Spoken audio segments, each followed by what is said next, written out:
Hello, ẹ̀yin èèyàn mi, a kú dédé wòyí, a kú bó ṣe ń lọ, a kú ìtẹ́tí gbọ́, etí yín yóò máa gbọ́rè nígbà gbogbo. Jésù Olúwa wa, amen. Ẹ jẹ́ gbé ìbòrùn yìí kan wá fún yín.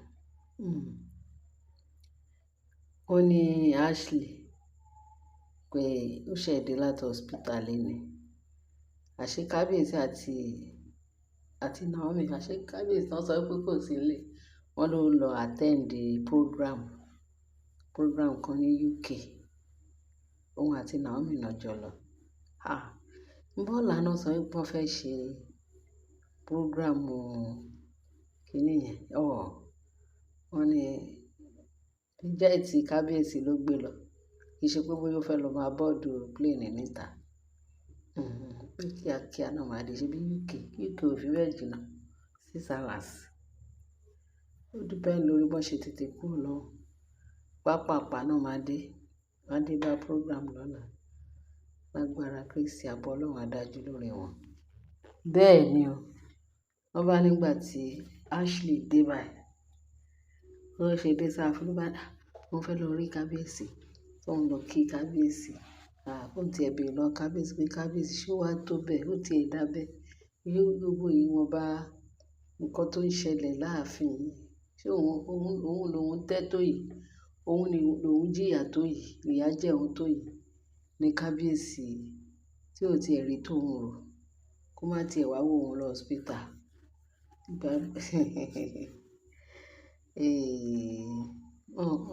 Wọ́n ní wọn ò fẹ́ nílùú Ọ̀ǹdàrin. Pé tó bá dá orin náà tán ńkọ́, ta ló fẹ́ gbé? Bẹ́ẹ̀ ni, ẹni tó fẹ́ sùn jẹ tó lọ fi epo para. Òun lọ rán Ashley. Ó ti ẹ̀yìn pàtàkì ara ẹ̀. Ó yìí ń dùn rẹ̀ nú pé òun kẹ̀ kábíyèsí gbogbo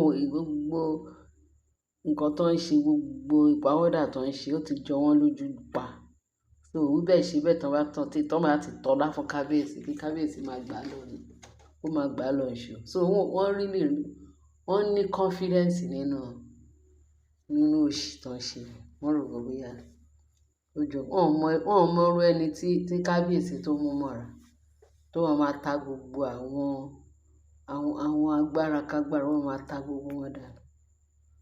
Tẹ bá ń gbọ́ pé ó tààtù, òun ni Naomi. Bíbélì sọ pé kò sí oúnjẹ olóró tó lè ṣe sí mi tó máa pa á lára. Bẹ́ẹ̀ ni, wọ́n rò pé Naomi wọ́n fi pé bóyá just lásán. Ọlọ́run ti yàn látọ̀run wá ni. Wọ́n ní bó ṣe dé chamber. Wọ́n ní gbogbo ní kábíyèsí fẹ́ lọ bá kábíyèsí o. Kí kábíyèsí kò tiẹ̀ ṣe bíi pé bóyá ó ti ẹ̀ rí òun pẹ̀lú gbogbo akitiyan, gbogbo wàhálà tó ń ṣe. Wọ́n ní bó ṣe dé chamber kábíyèsí, wọ́n mà ní kábíyèsí ò sí nílé. Wọ́n ní kábíyèsí ti travel out. Wọ́n ní ṣe ló tún ṣubú sílẹ̀ tó tún ta mi lé lórí. Wọ́n ló travel. Wọ́n ní kí ló gbọ́ pé kábíyèsí travel out pẹ̀lú Naomi lọ sí UK. Wọ́n ní program tó ń attend. Wọ́n ní ṣe ló dẹ̀ dàkú. Kẹ́ máa wo ẹlẹ́yà. Kẹ́ tún máa wo ẹlẹ́lẹ́yà. Ó ń bọ̀ láti hospital. Ó tí ìyanjú tó wà lára ẹ̀.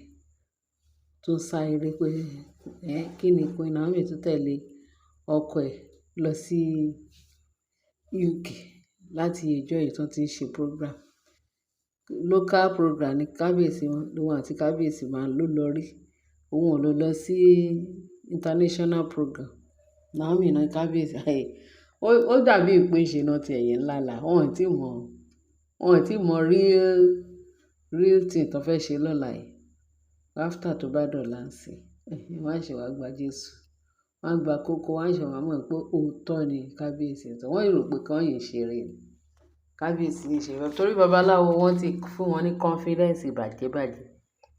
Pé àníṣe kí nìyẹn kò ní ṣe é ṣe. Ṣùgbọ́n wọ́n ti gbàgbé pé Ọlọ́run tó dá babaláwo, tó dá àwọn fúnra wọn. Èémí tí babaláwo mí, Ọlọ́run ló ní. Gbogbo nǹkan tó wà lára wọn, Ọlọ́run ló ní. Àwọn wá gba ti agbára tí wọ́n gbọ́. Wọ́n ti gbàgbé bàbá tó tó dá gbogbo ẹ̀ sí wọn lára, tó fún wọn ní oore ọ̀fẹ́ tó fi wà láyé. Ìyẹn náà fi confidence lé lórí pé àwọn lè ṣe, àwọn náà lè ṣe pé Ọlọ́run ò lè ṣe fún wọn. Wọ́n dẹ̀ mọ̀ pé ẹni tó láyé tó lọ́run tó ní gbogbo ẹ̀, òun ni Naomi ń sìn. Wọ́n kàn sáré. Wọ́n wà ní Ọlọ́run yìí máa nífẹ̀ẹ́ wọn. Ọlọ́run yìí ń fa wọn mọ́, ó yìí fi gbogbo nǹkan fi ń fa wọn létí pé kan change, kan change. Ẹ̀sìn ìgbà tó ń bá ní change, àwọn àtọ́lọ́run wọ́n á lè máa bára wọn sọ. Gẹ́gẹ́ bá a ṣe ń gbọ́, wọ́n níṣe ni Ashley, wọ́n ní ṣe ló faint. Wọ́n ní before you know it. Títí ní UK náà sọ pé kábíyèsí lọ. Nígbà tó wá tají tó dìde tó ní UK, òun fẹ́ lọ bá wọn ní UK. Òun dẹ̀ mẹ́sọ̀ kó mọ ibi tán kó mọ ọlọ́kọ̀ tó wà, kó dẹ̀ mọ ibi tán lọ, kó mọ ibi tán wà, kó mọ ó tó bá dé torí ti jẹ́ títí náà kọ́ ṣóun ló ní ìlú yìí. Òun ló ní gbogbo UK. Kò mọ páàtì ibi tán lọ, ó lóun fẹ́ lọ bá wọn. Tó ń bá débẹ̀, ó máa lọ dà wọ́n rú bẹ̀. Wọ́n ní nǹkan tó ta gbọ́ tó sọ ó pè. Wọ́n nígbà tó lọ wo passport ẹ̀ báyìí, wọ́n ló bó ṣe sáré, ó ṣe gbùdùgbùdù. Ó mà ṣe ó mà ṣe. Ọlọ́run má yẹ kí Naomi àbí Ọlọ́run má yẹ kí Ashley kó parẹ́ nítorí Naomi. Ọlọ́run má yẹ kí gbogbo àwọn alára gbígbóná láàfin kan para wọn nítorí Naomi. Wọ́n á dẹ̀ para wọn. Ó ṣe déédéé náà ni. Torí wọ́n ní ẹni yára ni Jésù ń gbé. Ẹni tó bá yára òun ni Jésù ń gbé. Táwọn náà bá sọ pé àwọn fẹ́ kọjá ààyè wọn tó ń ṣe nǹkan tẹ́nìkan ò ṣe rí, ojú wọn á dẹ̀ farabalẹ̀ rí nǹkan tẹ́nìkan ò rí rí. Ẹ̀yin èèyàn mi, wọ́n ló fẹ́ lọ, òun máa lọ bá wọn, òun máa lọ ṣe. Kábíyèsí tí òun mú òun jáde ló wá mú Naomi. In fact, ọ̀rọ̀ aṣiwèrè wọn ń dà sí. Òun náà mo ní kí n gbé wá sí tí gbọ́ àwọn èèyàn wa. Ẹ wá wo ẹlẹ́yà Ashley. So nǹkan kò tiẹ̀ tí. Ẹ̀mí mímọ́ ṣe. Nǹkan kan kò tí kọ́ lọ́gbọ́n. Pẹ̀lú bó ṣe ń ré ikú kọjá tó ń ré ikú kọjá kò tí kọ́ lọ́gbọ́n. Ó ní ohun tó fẹ́, ó yè lérí pé òun tó fẹ́ bá Naomi fà. Ṣèbí Naomi máa dé. Wọ́n ní wọ́n máa dé lọ́la. Lágbára Ọlọ́run wọ́n máa dé lágbára Kristi. Nígbà tó bá dé, ká wá wo ètùtù tó fẹ́ pa. Aṣiwèrè ní kò sọ́lọ́run. Kò yé mi tó àwọn pípọ̀ yìí. Kò yé mi tó. Wọ́n ní ṣé ìlú tó ní ọba tó níjòyè tó jẹ́ pé ìlú tí Ọlọ́run dá dáradára, pàápàá jùlọ àfi kábíyèsí. Ó tiẹ̀ ti rán kábíyèsí yẹn fín. Ó rìn gan, ó rìn fín gan. Ó wá fi pé òun àti kábíyèsí yẹn wá wà ní the same campus. Wọ́n ń fún nílérí gbogbo nǹkan tó ń ṣe àwọn ẹbí ẹ̀ tó ń kì lẹ́yìn, tó ń kì láyà. Wọ́n sọ pé pẹ̀lú gbogbo iṣẹ́ ibi tán lọ ṣe, wọ́n kù sí. Ìyẹn gan ò tí kan lọ́gbọ́n. Ó dìgbà náà nù. Ẹ̀yin èèyàn mi, wọ́n máa ní kí n gbé eléyìí wá sí ti gbọ́ yín. Kẹ́tù máa gbọ́ ẹlẹ́yà tí wọ́n ní Ashley tún ti lọ ṣe. Wọ́n ń gọ́ngé lọ́wọ́, ó tún ń bọ̀ òrùka. Òun lọ ra Ashley. Gbogbo ìtí kábíyèsí fi kọ́ lọ́gbọ́n kò tí tó. Torí owú jíjẹ yìí. Èmi ò tí ì rí irú owú jíjẹ yẹn rí. Wọ́n ti ẹ̀ ní passport ọmọ ẹ̀ kò síbi tó lè lọ. Tóun nìkan bá fẹ́ lọ àfi kó gbọ́ ọmọ ẹ̀ sílẹ̀. Kó gbé sílẹ̀ Nàìjíríà kó lọ. Nítorí wọ́n ní paternity tí ò ṣe kò mọ orúkọ ọmọ ẹ̀ jáde, kò mọ orúkọ Ògúnwùsì jáde. Ọkọ ẹ̀ nìkan ni orúkọ Ògúnwùsì tó ròhùn tí ń jẹ́ Mrs. Ògúnwùsì. Bẹ́ẹ̀ tí tọ́mọ ẹ̀ kò mọ Ògúnwùsì jáde. Wọ́n ní wọn ò ní gbà torí wọ́n ní tí ó bá ti ṣe paternity kò pẹ̀lú certificate paternity pé kò lè wọ London mọ́ bó ṣe wà yìí. Ẹ̀rí gbà ṣe níṣe rẹ̀.